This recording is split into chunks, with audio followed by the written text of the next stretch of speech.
অজ্ঞানতিমিরান্ধস্য জ্ঞানাঞ্জনশলাকয়া চক্ষুরুন্মিলিतं येन তস্मै শ্রীগুরুবে নমো। নমো মহাবেদন্নায় কৃষ্ণপ্রেম প্রদায়িতে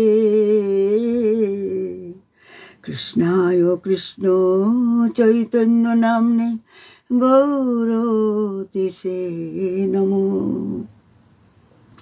তমৈবাস্মি না জীবামি তয়োবিনা ইতি বিজ্ঞানাম দেবিকাম নায়ং মম চরণান্তিকে।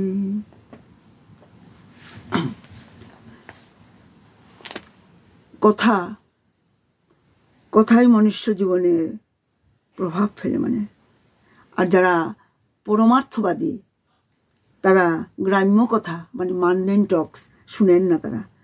তারা গ্রাম্য কথা থেকে দূরেই থাকেন। মহাপ্রভু তাই তো রঘুনাথ দাস গোস্বামীকে বলেছিলেন, গ্রাম্য কথা না কহিবে, গ্রাম্য কথা না শুনিবে, ভালো না খাইবে আর ভালো না পড়িবে। ভক্ত কোনো সম্প্রদায় ভক্ত নয়, কিন্তু যে ভগবানকে ভক্তি করে সেই হচ্ছে ভক্ত। আর ভগবানকে যে বেশি প্রেম করে সেই হচ্ছে বড় ভক্ত। রাধারানীকে যে বেশি প্রেম করে সেই হচ্ছে বড় ভক্ত। সেই প্রেম প্রদান করার জন্য এই কলিযুগে ভগবান শ্রীকৃষ্ণ চৈতন্য মহাপ্রভু এসেছেন, যে বস্তু আগে কখনো কোনো যুগেও কেউ প্রদান করেন নাই। সে অনির্পিত চিরাঞ্চরিত করুণ এক কৃপয়া কলো সমর্পয়ামি উন্নত উজ্জ্বল রস স্বভক্তিশ্রীম। সেই প্রেম তিনি করুণাবশত সেই যুগল মাধুরীমা নিভৃত নিকুঞ্জে রাধাকৃষ্ণের যুগল বিলাস মাধুরীমার চরম নির্যাস যেটা রাধারানী স্বয়ং তিনি আস্বাদন করেন তা দেবার জন্য, সেটা হচ্ছে রাধারানীর সহচরী মঞ্জুরিদের উপাসনা পদ্ধতি। যেটা আর মঞ্জুরি সেই উপাসনার পদ্ধতি, তার মধ্যে যে রস আছে সেটা হচ্ছে উন্নত উজ্জ্বল ভাব উল্লাস রতি। সেই রতিটা সেটা দেবার জন্য মহাপ্রভু তিনি এই কলিযুগে এসেছেন, করুণা করে এসেছেন। তিনি মহাপ্রভু বললেন, আমি বিনা অন্য নারে ব্রজ প্রেম দিতে, আমি ছাড়া ব্রজ প্রেম কেউ দিতে পারবে না।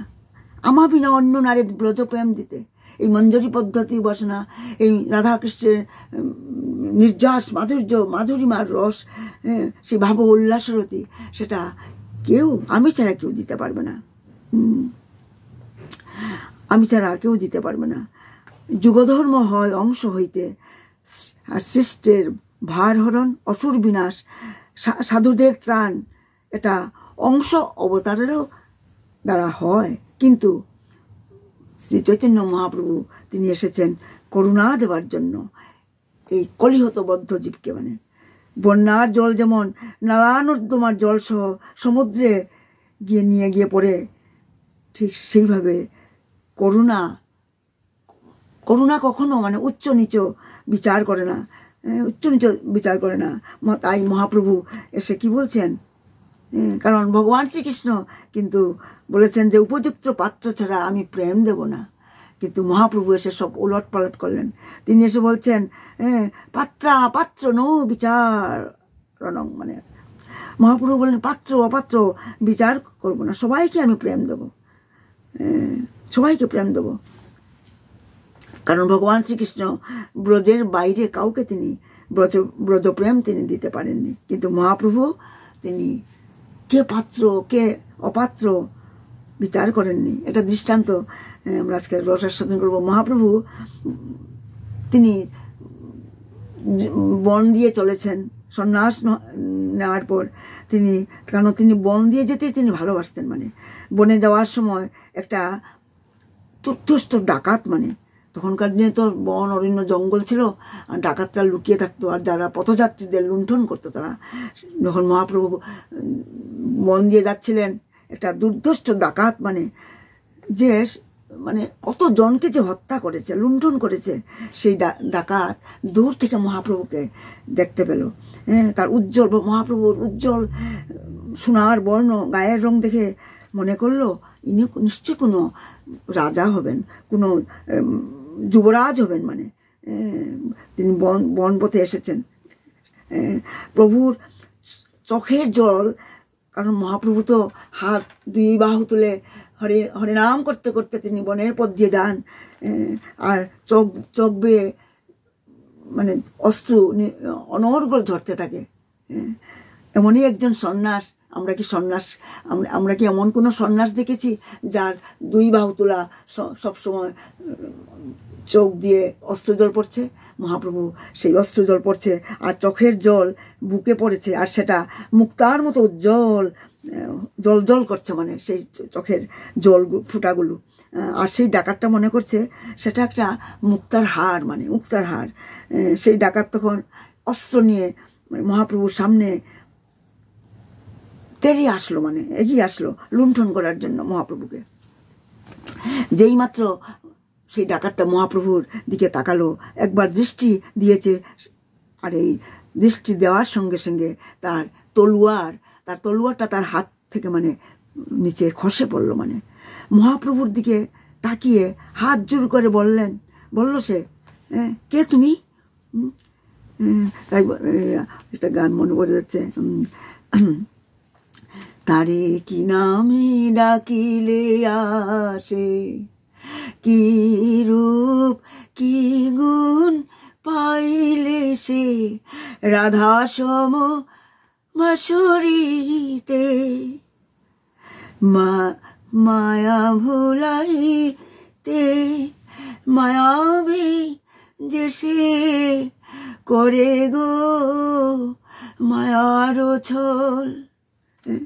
সেই ডাকাতটা দৃষ্টি দেওয়ার সঙ্গে মেলানোর সঙ্গে সঙ্গে তার যে কি হয়ে গেল, তাকে মহাপ্রভুকে দেখে তার মনে হচ্ছিল যে তুমি আমার খুব চেনা মনে হচ্ছে, মানে দর্শনেই মুক্তি, মানে দর্শনেই মুক্তি। সে যে কতজনকে যে হত্যা করেছে, লুণ্ঠন করেছে, কিন্তু দৃষ্টি পড়ার মাত্র তার হৃদয় পরিবর্তন হয়ে গিয়েছিল। মানে মহাপ্রভু তখন একটু এগিয়ে এসে গিয়ে বললেন, মহাপ্রভু আমি তো তোমার জন্য এখানে এসেছি, তুমি আমার জন্মান্তরের চেনা, মানে আমি তোমাকে জন্মান্তর ধরে আমি তোমাকে জানি, আমি তোমার জন্যই আমি এখানে এসেছি, অপেক্ষা করে আছি। প্রভু প্রেম দেবার জন্যই তো এসেছেন। কিন্তু কিন্তু বলভদ্র বললেন, আরে যাকে তাকে প্রেম দেবে নাকি? যেমন নিত্যানন্দ বলেছিল, যাকে তাকে প্রেম দেবে, মানে তখন যে একটা ডাকাত, বলভদ্র বললেন একটা ডাকাত, অপরাধী। মহাপ্রভু বললেন, কাকে দেব আর কাকে দেব না এটা আমি বিচার করব না। আমি এই অবতার নিয়েছি কেন? এই অবতারে আমি দিতেই এসেছি। আমি বন্যার মতো, করুণার মতো সবাইকে আমি দিতে এসেছি। মহাপ্রভু তাকে আলিঙ্গন করে বললেন, তুমি যে আমার অনেক জন্মের চেনা। কত প্রেম, মনের হৃদয়ে কত প্রেম, মানে তুমি যে আমার অনেক জন্মের চেনা। সেই দিন থেকে সেই ডাকাত গৌরচরণে সমর্পিত হলো আর বলল, প্রভু আজ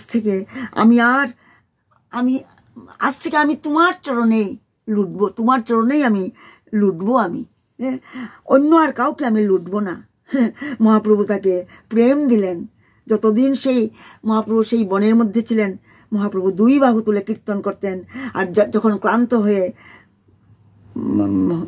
হয়ে পড়তেন, অচেতন হয়ে পড়তেন, আর সেই ডাকাত মহাপ্রভুর ঘাম মুছে দিতেন, সেবক হয়ে সেবা করতেন, মানে আশ্রয় বিগ্রহ হয়ে, বিষয় বিগ্রহকে সেবা করতেন। মানে মনে হয় যেন সেটা দেখে মানে পদকর্তা সেখানে কিছুটা মানে বলছেন যে বিষ্ণুপ্রিয়া, যার বয়স মাত্র 16 বছর ছিল, বিবাহ করার পরেই কিছুদিন পরেই, কয়েক মাস পরেই মহাপ্রভু তার স্ত্রীকে বিষ্ণুপ্রিয়াকে ছেড়ে চলে এসেছিলেন, সন্ন্যাস নিয়েছিলেন।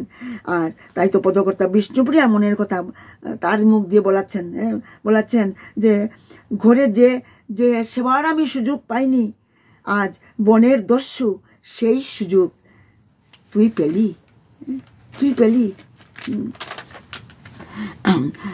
সেটা বলছে দিয়া দিও বিমর্শক, প্রভু ভুলে গেছেন মানে কাকে কি দিতে হবে। যিনি মানে জগাই মাধাইকে করুণা করেন কিভাবে, অস্ত্র দিয়ে মানে মানে করুণাস্ত্র দিয়ে, অস্ত্র দিয়ে, উইপেন, অস্ত্র দিয়ে নয়। তাই তো বলা হয় কৃষ্ণ বর্ণং তেষা কৃষ্ণ সাঙ্গ পাঙ্গস্য পার্শ্বদে যজ্ঞই সংকীর্তনাদি প্রায়োর্যজন্তি। হে সুমেধস, তিনি অস্ত্র শস্ত্র দিয়ে নয়, প্রেম দিয়ে, করুণা দিয়ে, প্রেমাস্ত্র দিয়ে সবাইকে আপন করে নিলেন। সে বনের পশুই হোক, ডাকাতেই হোক, আর জগাই মাধাইয়ের মতো অপরাধী হোক, সবার চিত্ত শুদ্ধি করছেন। তিনি এসেছেন রাধার ভাব নিয়ে এসেছেন। আর তাই যেদিকে চাইছেন সেখানে মানে সবাইকে তিনি প্রেম দিচ্ছেন, মানে সবাইকে প্রেম দিচ্ছেন। হরি হরি বলে হরি বলি, বাহু তুলি, যেদিকে তাকায় করি কলমশ নাশ প্রেমেতে ভাষায়। প্রেমেতে ভাষায় মানে কলমশ নাশ প্রেমেতে ভাষায়, মানে কারণ রাধার ভাব নিয়ে এসেছেন মহাপ্রভু। তাই তার এত প্রেম, এত করুণা, তার মনে এত করুণা, রাধার ভাব নিয়ে এসেছেন, তার হৃদয়ে এত করুণা। গৌরাঙ্গের দুটি পদ, যার পদ সম্পদ, যে সে জানে ভক্তি রসসার। তাই গৌর চিরণ আশ্রয় করলে রসেরও সার পাবো আমরা, মানে রসেরও মানে রসামৃত, মানে রসেরও সার পাবো, মানে তাই গৌরাঙ্গের, তাই তো বলা হয় পদকর্তা বলছেন গৌরাঙ্গের মধুর লীলা, যার কর্ণে প্রবেশিলা, হৃদয় নির্মল হইল তার। গৌর কথা, নিতাইয়ের কথা শুনলে হৃদয় পবিত্র হবেই হবে। মানে এটা ছোট একটা লীলা বলছি। নবদ্বীপে একটা অন্ধ ব্যক্তি ছিল, সে খুব ভক্ত মানুষ ছিল। তখন তো নবদ্বীপে শ্রীবাস অঙ্গনে রোজ হরিনাম সংকীর্তন করতেন মহাপ্রভু সন্ন্যাস গ্রহণ করার পূর্বে। আর সেই শ্রীবাস অঙ্গনে সেই কীর্তনে যাওয়ার জন্য তার মন বড়ই ব্যাকুল। সে অন্ধ ছিল।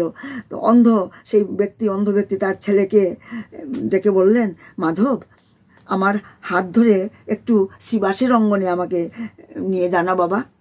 নিয়ে যাবি বাবা? গৌরহরি, আমাদের গৌরহরি শচীনন্দন গৌরহরি সেখানে সংকীর্তন করছেন, প্রেম বিতরণ করছেন। আমি চোখে দেখতে পাই না বাবা, কিন্তু আমি তো গৌরাঙ্গের সেই মধু মাখা নাম আমি শ্রবণ করতে পারবো, আমি শুনতে পাবো। আমাকে নিয়ে চল শ্রীবাস অঙ্গনে। মাধব তার বাবার হাত ধরে নিয়ে যায়। 2-3 দিন এইভাবে 2-3 দিন নিয়ে গেল। একদিন আসার পথে খুব ঝড় বৃষ্টিতে ভিজতে মাধব তার অন্ধ বাবাকে নিয়ে বাড়ি ফিরে এসেছে। সেই দিন থেকে মাধবের ভীষণ জ্বর, মানে 3-4 দিন হয়ে গেল, জ্বর ছাড়ছে না। খুবই গরিব ছিল তারা। আর মাধবের মা তখন কবিরাজের কাছে গেল।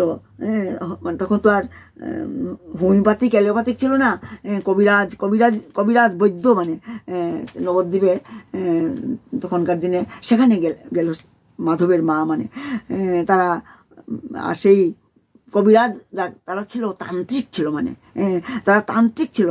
সেই কবিরাজের দ্বারে যখন তার মাধবের মা বলল, আমার ছেলের বড্ড জ্বর হয়েছে, খুব অসুস্থ, একটু ওষুধ দেবেন আপনারা। সেই সময় মহাপ্রভুর সংকীর্তনে শুনে ওই তান্ত্রিকদের মানে মহাপ্রভু যে শ্রীবাসঙ্গনে যে সংকীর্তন করতো, সেটা নিয়ে খুব কানাঘুষা চলছিল সেই সময় সেই তান্ত্রিকদের মধ্যে। সেই কবিরাজ তখন বললেন মাধবের মাকে, তোমাদের মহাপ্রভুর কীর্তনে গিয়ে তো জ্বর হয়েছে তোমার ছেলের, বৃষ্টিতে ভিজে, আমার এখানে কেন এসেছো? কারো কাছে ওষুধ পাওনি, মানে তাই এখানে এসেছো? মাধবের মা এইভাবে ওষুধ না পেয়ে মানে বাড়ি ফিরে এলো। একদিন এইদিকে সন্ধ্যা নেমে এসছে, একদিন দুদিন গেল, জ্বর তো আর ছাড়ছে না। মাধবেরও একদিন মানে জীবনের সন্ধ্যা নেমে এলো, মানে তার মানে কথা বলার শক্তি নেই, বসার শক্তি নেই। মা সন্তানকে কুলে নিয়ে বললেন, বাবা আমাকে ক্ষমা কর, আমি তোর মা হয়েও এক ফোঁটা ঔষধ জোগাড় করতে পারলাম না, আমি পারলাম না তোর মুখে কিছু ওষুধ দিতে। তবে শুন মাধব, তুই যদি আমার থেকে দূরে চলে যাস, আমার কাজ ছাড়া হস, আর যার কারণে, যার কীর্তনের জন্য আমি সন্তান হারা হব, আমি তাকে আমি অভিশাপ দেব। কারণ বৃষ্টিতে ভিজেই তো তোর অভিশাপ হয়েছে সংকীর্তনে গিয়ে, যার জন্য তোর জ্বর হয়েছে, তোর যদি মৃত্যু হয়, আমি সেই কীর্তন যে করছে, সেই আমি মানে তাকে আমি অভিশাপ দেব। মাধব শুনে হাত জোর করে বলুন ইঙ্গিত করুন, না মা, না মা, আমার মহাপ্রভুকে অভিশাপ দিও না তুমি। হ্যাঁ, মা বললেন আমি অভিশাপ দেব। ঠিক সেই সময় মহাপ্রভু তাদের বাড়ির সামনে গিয়ে নগর কীর্তন করতে করতে চলছেন। হ্যাঁ, এই যখন মা ছেলেকে নিয়ে কুলে বসে বসে আছেন, সেই সময়ে মহাপ্রভু নগর কীর্তন করে চলছেন তাদের বাড়ির সামনে দিয়ে। সেই অভাগিনী মা সন্তানের মুখে ঔষধ দিতে না পারার দুঃখে মানে বুকে যন্ত্রণা নিয়ে, খুব নিয়ে দৌড়াতে দৌড়াতে রাস্তায় এসে মহাপ্রভুর সামনে দুই হাত প্রসারিত করে রাস্তা আগলে বললেন, দাঁড়াও নিমাই, দাঁড়াও। নিমাই, তোমার সংকীর্তনে আমি সন্তান হারা হয়েছি, আমার মাধব আজ মরতে বসেছে, তাই আমি তোমাকে আজ অভিশাপ দিচ্ছি। আমার মাধব তো আর বাঁচবে না, কারণ আজকে অনেক দিন ধরে তার জ্বর, আমি ওষুধ দিতে পারিনি, সে আর বাঁচবে না। আমি সন্তান হারা হলে আমি রাস্তায় রাস্তায় আমি হাহাকার করব, সেইভাবে তোমাকেও একদিন সংসারের সুখ বিসর্জন দিয়ে রাস্তায় হাহাকার তোমাকেও হাহাকার করতে হবে। এই অভিশাপ, আমি তোমাকে এই অভিশাপ দিলাম। মহাপ্রভু হাত জোর করে বললেন, মা তুমি তো আমাকে অভিশাপ দিলে না, এটা তো অভিশাপ নয়, তুমি তো আমাকে আশীর্বাদ দিলে মা। আমিও তো এটা মনে মনে আমি ভেবেছি এই সংসার সুখ জলাঞ্জলি দিয়ে আমি কৃষ্ণ বলে রাস্তায় রাস্তায় আমি কাঁদবো, আমি কাঁদতে পারবো মা। মহাপ্রভু চলে গেলেন, আর মা কাঁদছেন। ভগবানকে অভিশাপ দিয়ে কি কারো মনে শান্তি পাওয়া যায়? তার অভিশাপ দিয়েছেন, মাধবের মা মনে শান্তি নেই। হঠাৎ সেই সময় একটা রমণী আঁচলে মানে কি একটা পুটলা নিয়ে এসে মাধবের মাকে বলল, মাধবের মা এই ওষুধটা আমি পেয়েছি, আমি এই ওষুধটা তুমি তোমার ছেলে মাধবের মুখে তুমি দাও। ওষুধটা মাধবের মানে মুখে দেওয়ার সাথে সাথে মাধবের জ্বরটা ছেড়ে গেল। মানে মাধব বিছানার উপর উঠে বসলো, মাকে জড়িয়ে ধরে মা মা বলে ডাকলো। সেই রমণীকে মা বললেন, এই ওষুধ তুমি কোথায় পেলে? এ তো ওষুধ নয়, এ যে অমৃত। এটা মুখে দেয়া মাত্র আমার ছেলে উঠে বসলো, কথা বলছে, জ্ঞান ফিরে এলো। আমার ছেলে মাধব বেঁচে উঠলো। কার কাছ থেকে এনেছো তুমি এই ঔষধ?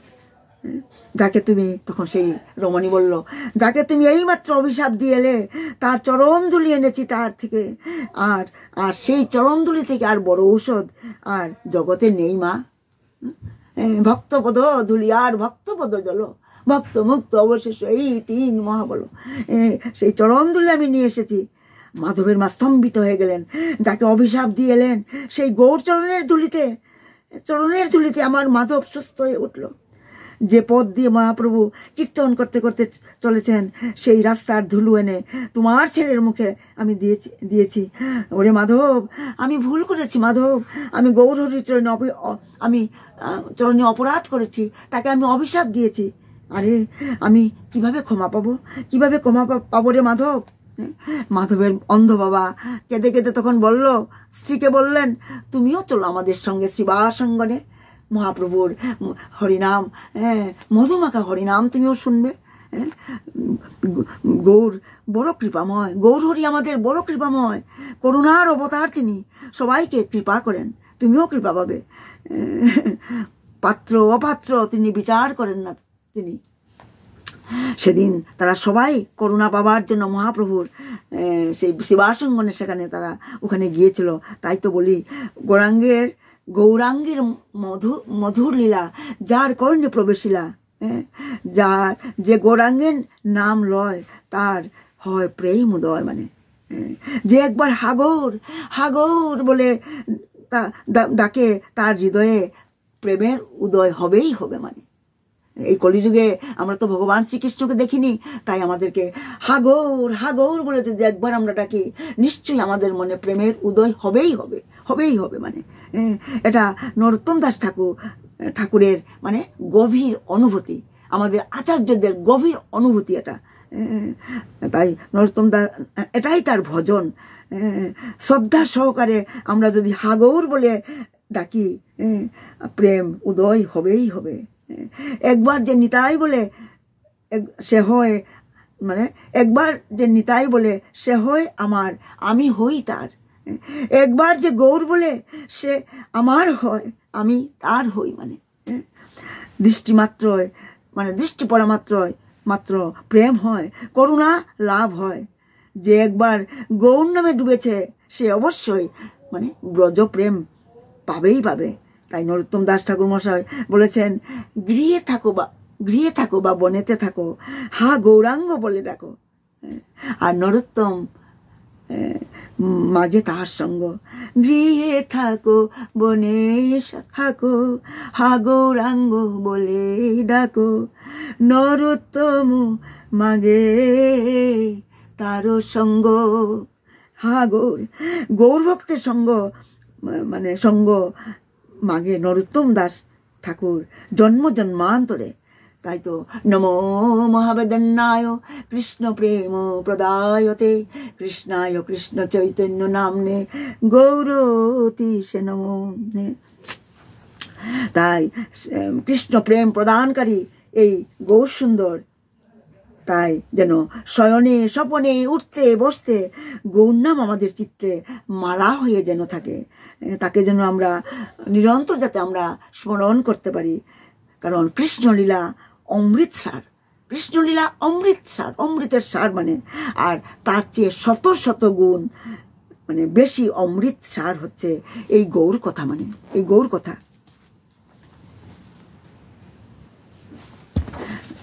তাই এই যে শ্রী গৌরাঙ্গ যিনি রাধা কৃষ্ণের মিলিত তনু, মানে রাধা কৃষ্ণ মিলিয় বোধ গৌর রূপ অবতারে, সেই শ্রী গৌরাঙ্গের প্রতি অঙ্গে, প্রতি শিরা উপশিরায়, প্রতি ধমনীতে, প্রতি রক্তবিন্দুতে তার সোনালী তনুর প্রতি অনুপরমাণুতে অনুভবে সেই মাদনাক্ষ মহাভাবময়ী মানে রাধা। মানে সেই রাধাই হচ্ছেন কৃষ্ণ প্রেমের ভাণ্ডারী, মানে কৃষ্ণ সাগর পারাপারের কান্নারি। মানে আর সেই রাধা রানী হচ্ছেন গৌর। কলিযুগে তিনি রাধার অঙ্গকান্তি এবং অঙ্গকান্তি ভাব মিশিয়ে তিনি এসেছেন, সেই রাধাই হচ্ছে গৌর। শয়নে স্বপনে জাগরণে ভ্রমে বিভ্রমে চেতনে অবচেতনে সদাই সব সময় সেই প্রাণ বধুয়ার ধ্যানে নিমগ্ন সেই রাধারানী। তার প্রতি নিঃশ্বাসে প্রশ্বাসে প্রণয়োচ্ছ্বাসে কৃষ্ণ, মানে সকল, মানে তার সকল বাসনায় সকল চিন্তায় সব সময় মানে ব্যাকুল তিনি, কৃষ্ণ প্রেমে ব্যাকুল। মানে তার নয়নে কৃষ্ণ, মননে কৃষ্ণ, স্মরণেও কৃষ্ণ। মানে তাই তো রাধা বলেছেন, কৃষ্ণময়ী কৃষ্ণ যার অন্তরে বাহিরে, যাহা যাহা নেত্র পড়ে তাহা কৃষ্ণ স্ফুরে। তাই তো আমাদের আচার্য গিয়েছেন, যদি গৌরী না হইতো তবে কি হইতো, কেমনে ধরিতাম দে রাধার মহিমা, প্রেমর সীমা জগতে জানা তোকে। আরে মধুর বৃন্দা বিপিন মাধুরী প্রবেশ চাতুরী সার, আরে গাও গাও পুন গৌরাঙ্গের গুণ, সরল করিয়া মন আমি গৌরাঙ্গ বলিয়া নাগেনু গলিয়া কেমনে ধরিনু দো। আরে যদি গৌরী না হইতো তবে কি হইতো কেমনে ধরিনু দেহ। তাই আমি আজ এখানেই বিরাম দিচ্ছি। নিতাই গৌর সীতানাথ প্রেমানন্দে হরি হরি বল, হরি হরি বল। জয় শিবানন্দ বাবা কি জয়, জয় নরোত্তম দাস ঠাকুর কি জয়, খেতুরি ধাম কি জয়, সমস্ত গুরু পরম্পরা কি জয়, জয় বন গোস্বামী মহারাজ কি জয়, জয় নিতাই গৌর সীতানাথ।